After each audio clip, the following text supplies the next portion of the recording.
Welcome to community TV. నేను మీ ముంజేటి. నిన్న Bharatiya Janata party జాతీయ స్థాయిలో పదవుల పంపకంలో అనేక కొత్త పుంతలు తొడిగింది. మహిళలకు పెద్దపీట వేసింది. అయితే భారతీయ జనతా పార్టీలో పదవులు రావడానికి, ఇతర పార్టీలో పదవులు రావడానికి మనకి స్పష్టమైన ఒక తేడా కనిపిస్తుంది. అదేంటంటే క్రమశిక్షణ.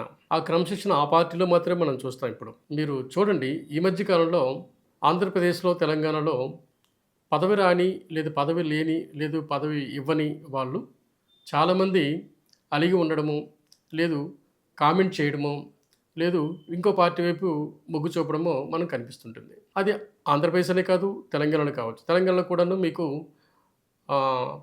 చాలా సీనియర్ మోస్ట్ కాంగ్రెస్ లీడర్ తనకి తగిన విలువ ఇవ్వలేదని ఈ కాంగ్రెస్ పార్టీ నుంచి వెళ్ళి బీఆర్ఎస్లో జాయిన్ అయ్యారు జీవన్ రెడ్డి గారు.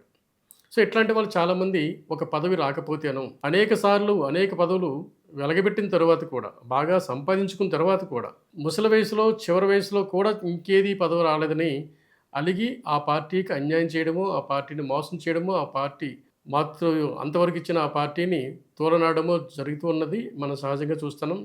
వీళ్ళంతా అసలు సిసలైన రాజకీయ నాయకులు. భారతీయ జనతా పార్టీలో ఇది మనకు కనబడదు. చూడండి, స్మృతి ఇరానీకి ప్రధాన కార్యదర్శి పదవి ఇచ్చారు. స్మృతి ఇరానీ మీకు తెలుసు, అమేథీలో గెలిచి దేశ రాజకీయాల్లో చాలా అందరి దృష్టిని ఆకర్షించింది ఆమె.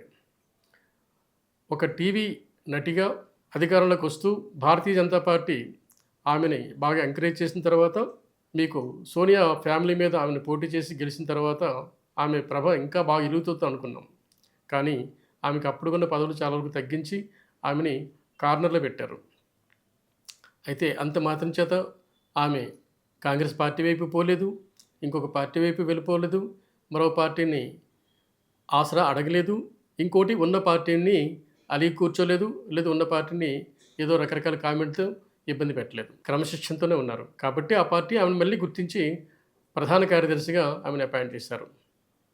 అంతేకాదు, మన అందరికీ తెలిసిన పురంధేశ్వరి గారు, ఎన్టీ రామారావు గారి కుమార్తె, ఆమె కాంగ్రెస్ పార్టీలో ఉంటూ రాష్ట్ర విభజన తర్వాత ఆమె కాంగ్రెస్ నుంచి బీజేపీకి వచ్చారు. ఎందుకంటే ఆమె ఆంధ్రప్రదేశ్ చెందిన నాయకురాలు కాబట్టి అక్కడ కాంగ్రెస్ పార్టీ బలంగా లేని కారణంగా మీకు రాష్ట్ర విభజనలో ఆ కాంగ్రెస్ పార్టీ ఆ ప్రాంతానికి అన్యాయం చేసిందని ప్రజలు నమ్మిన తర్వాత, ఆ పార్టీకి మనుగడ లేదని తెలిసిన తర్వాత మీకు ఆమె భారతీయ జనతా పార్టీలో చేరారు. ఆ పార్టీ అధ్యక్షురాలుగా కూడా ఆమె నియమించింది. కొన్నాళ్ళు ఆమెను పక్కన పెట్టారు. కానీ ఆమె సిన్సియారిటీని ఎవరు ప్రశ్నించలేదు. ఆమె అదే పార్టీని కంటిన్యూ చేస్తూ, అదే పార్టీలో క్రియాశీలక సభ్యత్వాన్ని కొనసాగిస్తూ యాక్టివ్గానే ఉన్నారు. ప్రతి పథకంలో కూడా ఆమె ముందుండి నడిపించారు.